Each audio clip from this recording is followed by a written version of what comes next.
Hi there. My name is John Stevens, pastor of Zion Lutheran Church in Oregon City, Oregon, and we are part of the ELCA. And welcome to Dollar Store Children's Sermons, where I take a look at the lectionary text and I tie them to an item from the Dollar Tree or the junk drawer, or the kids' room, or the garage. That's how I've been doing it. Thank you so much for spending a little bit of your week with me in this way. Thank you for your partnership in this ministry, but most importantly, thank you for the love you're sharing with your kids and your congregation and your families. You, my friend, are rocking it. Yes, this is for the 16th Sunday after Pentecost. And my hesitation, the reason I'm hesitating is because I was a week ahead. And so I can't remember if I'm a week ahead right now. I think it's now I'm on 16th Sunday after Pentecost, and I had it last week as the 16th Sunday. Anyway, the 100th millionth Sunday of Pentecost, at some point they blend together. So anyway, more importantly, we're talking about the rich man and Lazarus, the one that has a name, Lazarus, and the one who doesn't, who thought he was so important, but we don't even have his name. So that's right there as a direction you can go with in some expression of your sermon. I find that very curious, that Lazarus, the one on the down and outs, the one who is so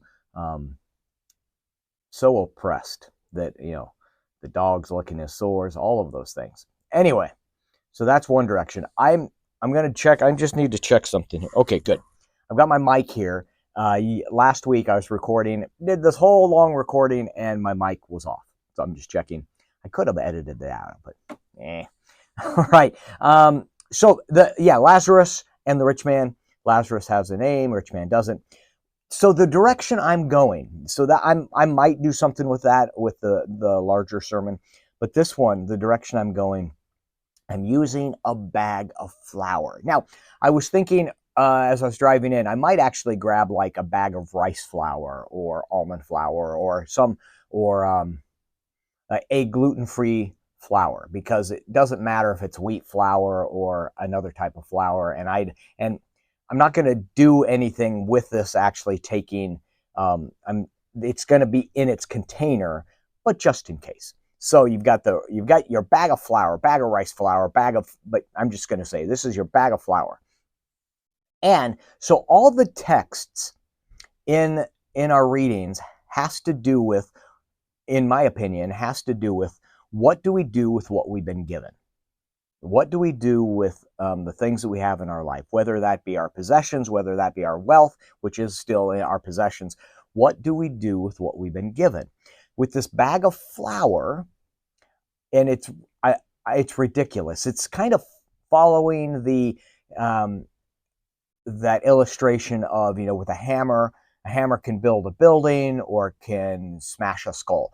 I don't want to use that illustration in a children's sermon. So a tool can be used for many different things. I don't want to use that way. So I'm using a bag of flour because I like it, because it's ridiculous. Because I was thinking about, okay, so what could I do with this bag of flour? I could make cookies. I could maybe make a pie crust. Oh, I could spread it all over the floor of the sanctuary. Or I could, I could make bread. I could make communion bread. I could spread it all over the floor in the sanctuary.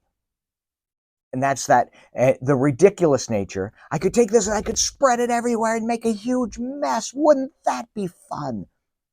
It might be fun for the time being, but then you got to clean it up but the ridiculous nature of the two directions, the bag of flour, all the things we could do with this bag of flour, or we could spread it all over the sanctuary.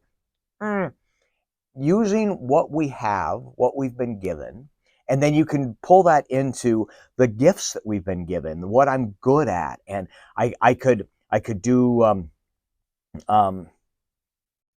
Anyway, I'm caught on the flour, but moving that into the gifts that we've been given, like maybe our talents, the things we're good at, what we could use, and what we could, I'm really good at basketball. I am not really good at basketball. but we have kids that are good at basketball. Carter, you're really good at basketball, or you're really good at soccer. And you could take that basketball and just shoot free throws all day long, to where you're just playing with yourself. That's it. And practice and all that. But there's a point where we are called then to use that as part of the team, part of the larger community, that we're called to use that for the bettering of the world. Maybe using that to make friends around the group, using that to learn teamwork, all of those things. But the idea of having one thing that we've been given at, and we can use it for just me, and then, or for the larger community, the world. So I'm not moving that bag of flour that I want to pour all over the sanctuary, but I won't. And then move it into, and move it into that direction. All right, so those are the directions, a couple of springboards, looking at the names, and then also looking at the bag of flour, rice flour, almond flour, other than gluten flour, something like that. All right, hope this can be useful for your own children's sermon.